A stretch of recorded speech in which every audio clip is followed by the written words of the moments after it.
Donc nous avons présenté à la communauté financière et à la presse les résultats du groupe Tijari Wafa Bank en 2017. Ces résultats se sont affichés en hausse de 13,3%, atteignant 5,4 milliards de dirhams.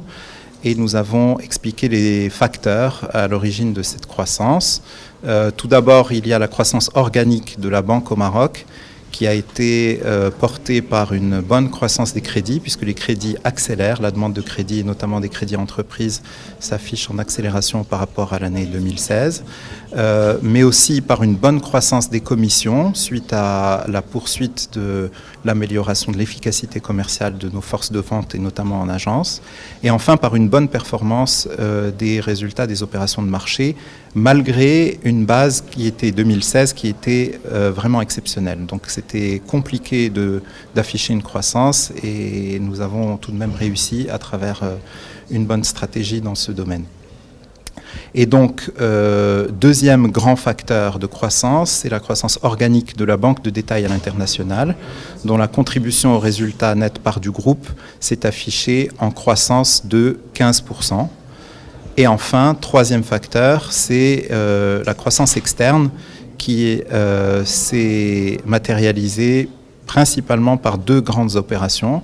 La réduction de notre participation dans Wafa Assurance de 80% à 40%, qui a eu lieu en décembre 2016, donc qui a porté sur 12 mois en 2017.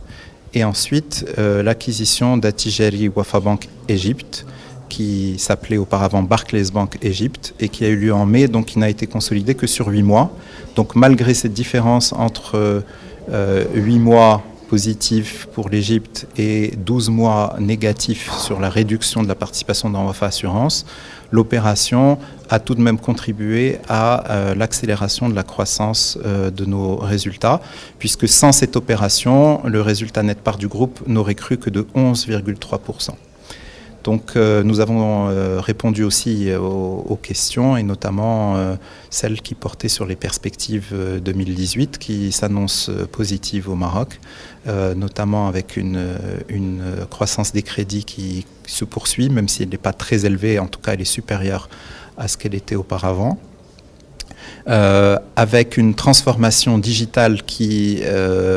est de plus en plus visible dans la manière dont nos clients perçoivent la qualité de nos services et utilisent notre offre multicanale, ce qui libère de plus en plus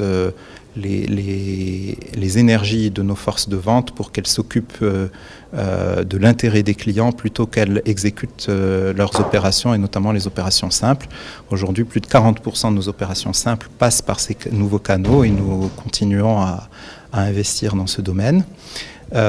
Et ensuite, à l'international, nous avons répondu à beaucoup de questions concernant l'Égypte, où il y a deux grands projets phares. Un premier qui est le changement des systèmes d'information, puisque nous basculons d'un système géré par Barclays jusqu'à aujourd'hui à un système d'information qui, à partir du mois de juin, va être géré par nos soins et va nous permettre de mettre en œuvre notre stratégie sans dépendre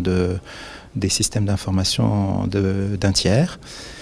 Et ensuite, deuxième grand projet, c'est le projet de plan stratégique qui a été formulé dès l'acquisition et dont la mise en œuvre a démarré depuis le mois d'octobre en Égypte, et qui est très ambitieuse puisqu'elle consiste à conserver le positionnement corporate et l'enrichir des clients corporate du reste du groupe Tijari Wafa Bank, mais aussi des potentialités qu'offre notre présence dans d'autres pays africains, et ce qui est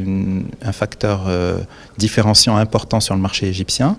mais aussi autour de cette base-là, continuer à investir, ou plutôt entrer dans des nouveaux marchés, comme celui de la PME, de la TPE et des particuliers en Égypte. Donc une véritable nouvelle banque va se construire autour de la banque existante en Égypte. Merci beaucoup. Merci.